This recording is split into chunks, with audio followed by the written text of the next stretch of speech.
and I hear somebody come in my room, and I go, "Who is that? Nigga, who is that?" I like, "Nigga, who the is this in my room? Who the in my room?" I mean, you better get the out of my room.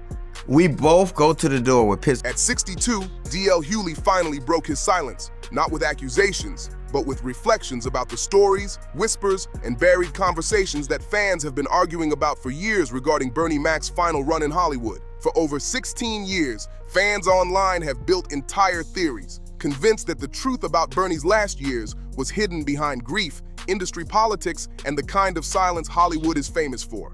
There's this rumor that Steve Harvey tried to get Bernie Mac's role on Ocean's 11, Right. and even try to like undercut him in price and stuff like that. Do you know anything about the story? It was weird to me because I was there the whole time. And one of the first things people say is, "He knew you loved him." And I'm like, that's not really, how do you know that that's true if I didn't tell him? Now, those rumors are louder than ever, and the internet believes Bernie Mac's downfall wasn't about one moment, but about an entire system that never wanted him to realize his own power. So let's get into it. According to long-standing fan discussions, Bernie Mac committed the one unforgivable act in Hollywood. He knew his own worth. Back in 1997, when the original Kings of Comedy tour launched, Bernie wasn't supposed to be the breakout star. Steve at one point was, uber successful, and then Bernie started to, because he didn't ever think he would get the opportunity he got. Steve Harvey had the TV shows, the radio reach, and the mainstream push. The hierarchy was set. Steve closes, DL hosts, Cedric warms up, Bernie fits in the middle. That was the structure, that was the plan. Everybody stay in their lane. But Bernie Mac, he blew the whole script apart, city after city, night after night. Fans say he tore through the stage like a force of nature, raw, unfiltered, real in a way the industry wasn't ready for. In America loved him, like we all kind of knew they would. And he decided to... People didn't just laugh at Bernie, they felt him. He wasn't performing comedy, he was dropping truth. And slowly, then suddenly, Bernie realized something powerful. He wasn't just lucky to be there. He was the reason the tour was selling out. Audience after audience walked away saying the same thing. "I came for the Kings of Comedy, but Bernie Mac stole the show." His stories about raising his sister's kids, his honesty about family and pain, his fearless observations about everyday life. It was comedy that hit like a punch to the chest. Nobody ever tried to blow out somebody else's candle to make theirs burn brighter. It was just cats that had natural affinity. Filters, no fear. But with that rise came a shift. Because in comedy, the closing spot isn't just about timing, it's about power. The closer gets the spotlight, the respect, the biggest check, and the industry positioning. So when Bernie started asking for that closer spot, fans say he wasn't just asking for recognition, he was shaking the entire power structure. DL Hughley watched it happen with a mix of pride and concern because he knew exactly how the industry operates. Hollywood has a long, messy history of loving black talent, but only when that talent doesn't disrupt the hierarchy. And Bernie was disrupting everything. He wasn't supposed to overshadow the established names. He wasn't supposed to steal the spotlight. He wasn't supposed to dominate the stage every single night, but he did. And that created a problem for everybody involved. How do you keep the tour balanced when the so-called supporting act becomes the star? How do you protect business relationships when the natural fan favorite is shaking up the whole deck? That's when the internet says the energy started shifting because the qualities that made audiences fall in love with Bernie. I remember I was at the golf course and we were getting ready to put it together and everybody was all excited and so it was, you remember how the Lakers had Chris Paul for a second and then the next day they did? That's how. The honesty, the confidence, the refusal to sugarcoat anything. Those same qualities made the industry nervous. A black comedian who knows his value, a black comedian who demands respect, a black comedian who refuses to stay in his assigned lane. Hollywood has never been comfortable with that. And behind the scenes, fans believe the Whisper Network began. Producers were calling about movies. Executives were pitching solo projects. And that the Kings of Comedy had created something bigger than themselves. Bernie Mac had become unstoppable. And when someone becomes unstoppable, people who depend on the old structure get nervous. The rumor online was that the pressure came from everywhere, from executives who wanted the original hierarchy protected, from comedians who didn't want the billing order changed. Bernie, felt like he didn't want to do it anymore. He was on his own path, and Steve. So, nothing like that ever happens or doesn't happen. from managers who had deals to honor. The industry has an old playbook for controlling talent, and fans believe Bernie became its newest target. If they can't keep you grateful, they'll try to make you desperate. If they can't make you fall in line, they'll try to make you look irrational. If they can't control your success, they'll try to control the story. So the first move? Manufactured conflict. Suddenly, entertainment magazines were printing stories about tension inside the kings of comedy. Writers who had never been backstage acted like they knew every argument and every ego issue. It was character assassination through headlines. Bernie Mac, loved for being real, was suddenly being painted as difficult. His confidence became arrogance. His expectations became demands. His self-respect became ego. Fans say it was the same Hollywood trick used for generations. Take a black performer's strength and twist it into their weakness. Every achievement Bernie earned suddenly became evidence that he thought he was bigger than the tour. It was a slow campaign, not open war, but quiet sabotage. Not accusations, but narratives. Not truth, but spin. And as DL Hughley looked back, fans say he finally acknowledged what so many believed. Bernie Mac wasn't fighting other comedians. He wasn't fighting bad luck. He wasn't fighting fans. He was fighting a system that didn't know what to do with a black man who refused to play small. Once the public drama started, fans online began digging deeper into years of rumor, speculation, and industry stories. And what they uncovered became the basis for one of the internet's biggest theories about Bernie Mac's final years. Behind the PR chatter and the tabloid headlines, fans claim a quieter, more subtle form of sabotage may have been happening. Not confirmed, but whispered for years in comedy circles. One story that kept resurfacing was the infamous Ocean's 11 rumor. Whether Steve Harvey ever tried to undercut Bernie's rate is something no one can verify. But the rumor itself became a symbol in the fan community. It represented the idea that Hollywood sometimes protects established power by sidelining rising voices. And Bernie Mac, according to online discussions, was becoming too powerful. That's when comedians like DL Hughley say they first noticed a strange pattern. Opportunities that should have been obvious, wins for Bernie would suddenly disappear. TV spots moved around at the last minute. Roles went to safer comedians. Disappointed, but I understood that, those kind of things happen. And I just, got the memory of being with cats that I loved and making his offers evaporated overnight. Individually, each situation looked innocent. But placed together, fans believed they formed a picture of a comedian being quietly boxed out. The psychological toll was the part most people never saw. Bernie found himself constantly defending his name against criticisms that didn't have a clear source. It was like accusations were floating through the air with no owner, and he had to swing at shadows just to protect his reputation. People close to him say the stress showed in small ways first: frustration, doubt, confusion, the kind of emotional weight only family could see.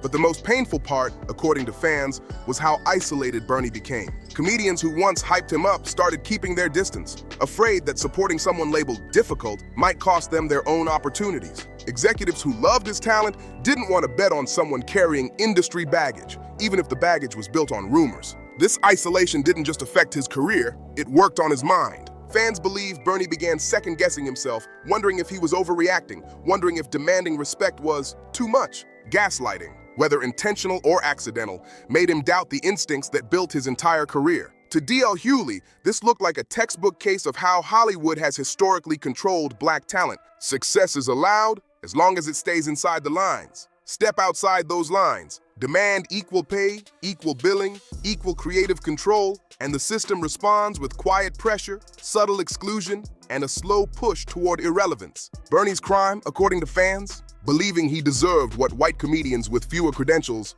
already had. That belief alone was seen as revolutionary. By 2005, Bernie Mac was dealing with battles no one saw coming.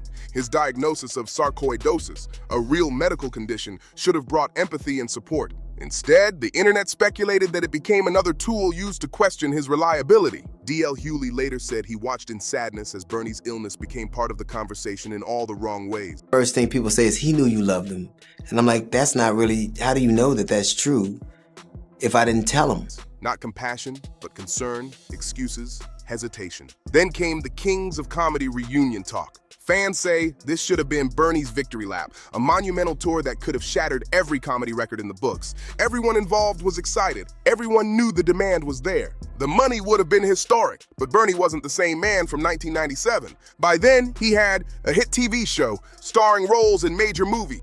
It just seemed out of out of sync with what I experienced on the Kings of Comedy. So I never saw them do anything like this. A fan base that adored him, creative leverage he had earned, and when Bernie insisted on equal creative control and fair compensation, the reunion suddenly became too complicated. Public statements were professional and polite, but fans online felt something else happened behind the scenes. They believed Bernie was quietly excluded from decisions that would have made the tour possible, and when he refused to accept a secondary role for a show he helped elevate, the entire project collapsed. To fans, it fit the same pattern they'd watched for years. Every time Bernie asked to be treated like an equal partner instead of a grateful sidekick, the opportunity vanished. We were all proud of each other and supportive of each other and happy to have been a part of it.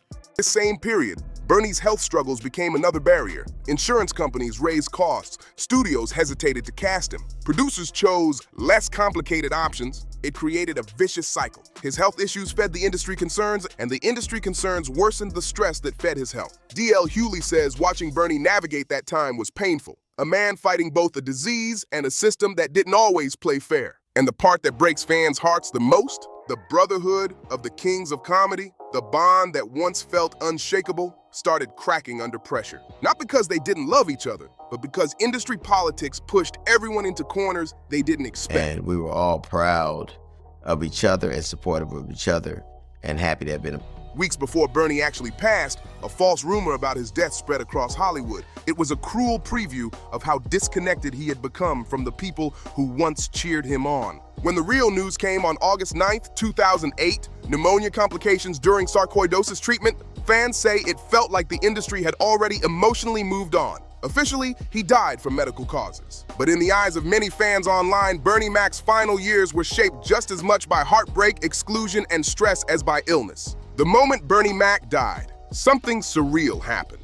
The same Hollywood machine that fans believe had overlooked him, doubted him, or sidelined him, suddenly became the curator of his solid dude. My family loves me, despite all the horrible I've done. I'm as solid as they come. Can you say the same? I ain't gotta sue people or call people out. I ain't gotta argue. I just be I am in legacy. Tributes poured in. Celebrities posted memories. Networks replayed his greatest moments. Studios praised him as a legend. And DL Hughley, watching it all happen in real time, couldn't help noticing the irony. The same system that never fully appreciated Bernie Mac while he was alive became the loudest voice claiming him after he was gone. The transformation was instant, and to many fans online, it felt shameless. Industry executives who, according to years of rumor and fan speculation, had made Bernie Mac's career harder, suddenly appeared in magazines praising his irreplaceable brilliance and legendary impact. I believe that your apology should be as loud as your accusation, and I'm here apologizing in front of the whole damn world. The same people who, in fan theories, once questioned his reliability were now expressing heartbreak and deep sorrow. But the part that really stunned longtime Bernie fans? The entire story of the original Kings of Comedy suddenly got polished clean. The tensions, the power struggles, the politics, the behind-the-scenes friction fans believe shaped Bernie's last years, all of it vanished from the public version. Instead, the group was portrayed as a tight, loving brotherhood, four best friends who supported each other every step of the way. A beautiful story. But in the eyes of fans online, a heavily sanitized one, DL Hughley found himself stuck in an impossible place. If he spoke honestly about what he saw during those years, people might accuse him of disrespecting Bernie's memory. If he stayed silent, the glossy, feel-good version of events would harden into official history. TV producers wanted uplifting reunion specials, not uncomfortable conversations about race, hierarchy, and Hollywood politics. Comedy fans wanted to celebrate Black excellence, not examine the limits that the industry quietly places around it. And Bernie's grieving family needed peace, not a national debate about the hardships he faced. So DL made a choice many understood. Wait until the grief calmed down. Wait until emotions weren't so raw. Wait until Bernie's loved ones weren't in pain. But as fans later pointed out, the silence didn't stop with grief. Many believe the cover-up, the clean, polite version of Bernie's story, went far deeper. Some say the entertainment industry itself had every reason to bury the harsher truths because acknowledging them would mean confronting the same patterns dozens of other Black entertainers faced. In fan discussions, this wasn't presented as a Bernie-only issue. In fact, it was portrayed as the system. A system that loves Black talent, but keeps tight guardrails around how far that talent is allowed to rise. a system that rewards compliance and quietly freezes out anyone who becomes too independent. Online, many fans believe that documentation of Bernie's true final years got pushed out of sight. Behind-the-scenes footage showing real tension between the comedians rumored to be locked away in studio vaults. Contracts and emails allegedly protected by never-ending confidentiality agreements. Interview clips that hinted at uncomfortable truths reportedly cut or shelved. None of this was confirmed, but the pattern was something fans recognized. Hollywood, in the eyes of many, created an alternate version of events, a version where Bernie Mac was universally cherished, supported at every step, and left this world peacefully as a beloved member of the comedy community. A version filled with love, but missing the struggle. A version filled with praise, but missing the pain. A version that made everyone feel comfortable, except the people who remembered what he endured. And that's why, to so many longtime fans, DL Hughley's reflections hit so hard, because behind all the sweet tributes and polished eulogies, the internet never forgot the other story. The one whispered backstage, debated online, and passed around comedy circles for years. The story of a man who gave everything to comedy and didn't always get everything back. The cleaned-up version of Bernie Mac's legacy didn't just protect reputations. Fans online say it protected the entire system. Because if Hollywood ever admitted what some believe really happened, it would force the industry to confront the patterns that hurt black entertainers who dare to demand respect. And that's the part that still breaks people's hearts. The polished tribute version robbed Bernie of the very thing he fought for his whole career: acknowledgement of his true worth. Even in death, the internet says he was being managed, edited, and curated by a system that had always preferred compliance over authenticity. Years later, when comedians like Cat Williams started speaking out about mistreatment, DL Hughley recognized the courage it took to push against the approved narrative. But by then, the softened, feel-good version of Bernie's story had been repeated so many times that the real story, the messy, painful, complicated one, sounded almost unbelievable. DL's awakening to these industry patterns didn't happen overnight. It happened through his own battles, and one of the biggest was the now infamous fallout with Monique. That feud, which exploded in 2022, forced him to confront just how quickly alliances can flip in the entertainment world. It all went down at the Detroit Fox Theater. Two big-name comics, a shared show, a simple lineup, or so everyone thought, but when Monique discovered the billing had her going on before DL, she snapped.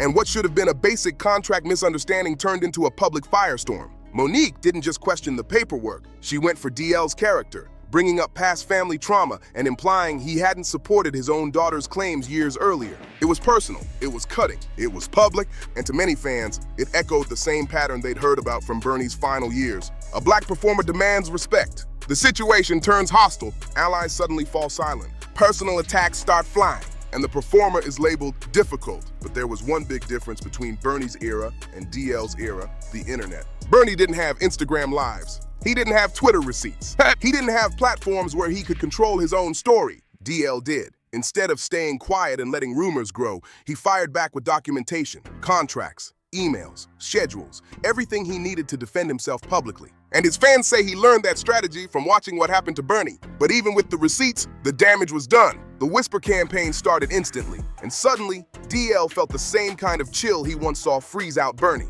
Long-time relationships got awkward overnight. Industry allies kept their distance. Events he once entered with confidence now felt like rooms full of side eyes and forced smiles. It was the same playbook fans say they saw with Bernie. Turn a respected entertainer into a problem, not with evidence, but with narrative. But this time, something was different. DL had a radio show, a daily microphone, and an audience that listened. He had social media accounts where millions could hear his side unfiltered. He had platforms Bernie never had access to, and that gave him an advantage Bernie Mac never enjoyed: the ability to push back in real time, to correct misinformation, to protect his name before the industry story took hold. It didn't erase the pain, didn't stop the tension, didn't undo the damage, but it kept DL from disappearing the way fans believe Bernie did. Because in the modern era, the machine still moves fast. But now performers can fight back just as quickly. DL Hughley had been in this game long enough to know exactly how the machine works. He had seen it chew up careers, twist narratives, and bury truth under politics and PR.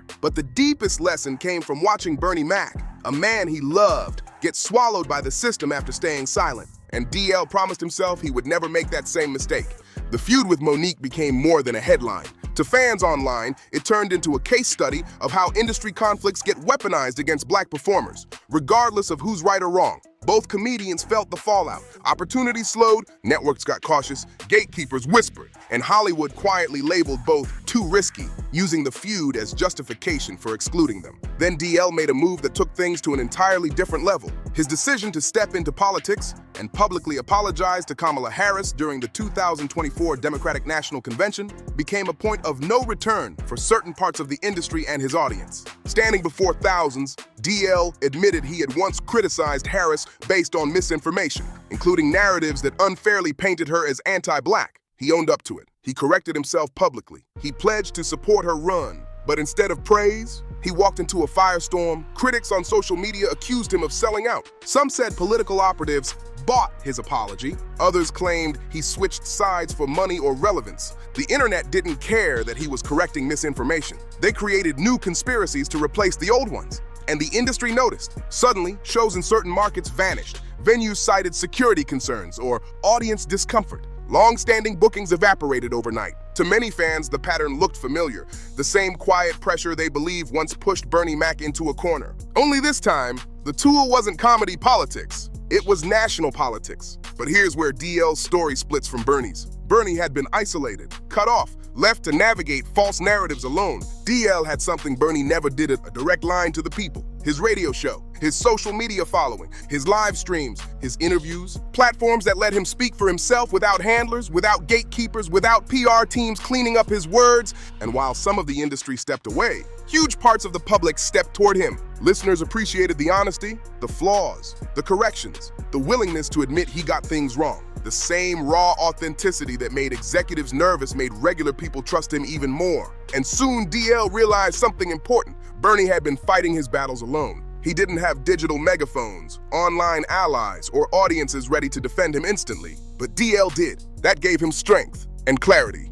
He started building alliances with other comedians who had faced backlash and gatekeeping. He formed connections with people who'd been through the same unspoken industry punishments, and through all of it, he saw something clearly for the first time. The entertainment industry hadn't changed. The techniques had. Instead of blunt blacklisting, now it was market pressure, audience complaints, security worries, selective booking, quiet distancing. Instead of public fights, now it was quiet whispers behind closed doors. But the goal was the same: control who rises, control who speaks, control which stories survive. By 62, DL Hughley had the scars and the wisdom to understand exactly what had happened to Bernie Mac. And that's why he finally chose to speak on the buried footage and the sanitized storylines fans have argued about online for years. Not out of clout, not out of bitterness, but because watching Bernie's legacy rewritten broke something inside him. This wasn't just about Bernie, this was about patterns, systems, cycles that fans say have repeated across generations of black entertainers. And now, the footage people claim was tucked away. The stories passed around comedy circles. The narrative fans believed had been hidden. It was all finally being dragged into the light, piece by piece. The truth, the myths, the speculation, the folklore, all mixing together in one massive conversation the industry never wanted happening out loud. Anyway, that's it for the video, folks. Bye.